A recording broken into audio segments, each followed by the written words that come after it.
নমস্কাৰ বন্ধু বান্ধৱীসকল, পুনৰবাৰ স্বাগতম জনাইছোঁ মোৰ ইউটিউব চেনেলটোলৈ। আজি মই আছাম ওমেন ইউনিভাৰ্চিটিৰ ফালৰ পৰা ওলোৱা নতুন এডভাৰটাইজমেণ্টখন লৈ আহিছোঁ, য'ত আপোনালোকৰ ৱাকিং ইণ্টাৰভিউ থ্ৰু চিলেকশ্যন কৰোৱা হ'ব। ইণ্টাৰেষ্টেড কেণ্ডিডেটে সম্পূৰ্ণ ডিটেইলছ জানিবৰ বাবে ভিডিঅ'টো স্কিপ নকৰাকৈ ভালদৰে চাব। আৰু আপোনালোকে যদি মোৰ চেনেলটোত ফাৰ্ষ্ট টাইম ভিজিট কৰিছে, লাইক এণ্ড ছাবস্ক্ৰাইব কৰি ল'ব এনেধৰণৰ চাকৰি খবৰ সকলোতকৈ আগতে পাবৰ কাৰণে। এইখনেই হৈছে অফিচিয়েল এডভাৰটাইজমেণ্ট, যিখনত আপোনালোকৰ একাউণ্টেণ্ট অফিচাৰৰ কাৰণে পোষ্ট ওলাইছে।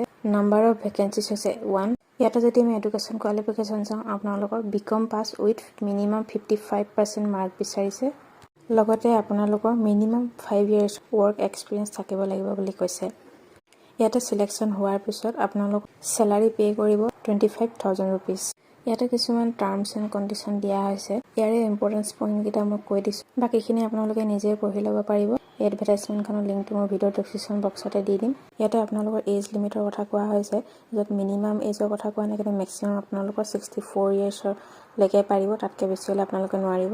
দেন আপোনালোকে যেতিয়া ৱাকিং ইণ্টাৰভিউৰ কাৰণে যাব, তেতিয়া কি ডকুমেণ্ট লৈ যাব লাগিব সেইখিনি কথাও দিছে ইয়াতে। চ' ফাৰ্ষ্ট অফ অল আপোনালোকে এখন এপ্লিকেশ্যন ফৰ্ম লিখিব লাগিব, য'ত আপোনালোকে এই পষ্টটোৰ কাৰণে এপ্লাই কৰিছোঁ, লগতে আপোনালোকৰ ইমানখিনি কোৱালিফিকেশ্যন আছে, ইমানখিনি এক্সপিৰিয়েঞ্চ আছে, এনেকৈ কৈ এখন এপ্লিকেশ্যন ফৰ্ম লিখিব লাগিব। লগতে আপোনালোকৰ যিখিনি ডকুমেণ্ট, সেই ডকুমেণ্টখিনি জেৰক্স কৰি তাতে আপোনালোকৰ চাইন মাৰি পিনে সেইখিনি আপোনালোকে ইণ্টাৰভিউ টাইমত লৈ যাব লাগিব। তাতে আপোনালোকৰ অল কোৱালিফিকেশ্যনৰ চাৰ্টিফিকেট এণ্ড মাৰ্কশ্বিট লৈ যাব লাগিব, 10 পাছ, 12 পাছ, গ্ৰেজুৱেশ্যন সকলোৰে, এণ্ড আদাৰ ডকুমেণ্ট যেনেকৈ আপোনালোকৰ পান কাৰ্ড, আধাৰ কাৰ্ড, এই সকলোখিনি আপোনালোকে লৈ যাব লাগিব। অৰিজিনেলৰ লগতে জেৰক্স কপিও আপোনালোকে লৈ যাব লাগিব ইণ্টাৰভিউ দিনাখন।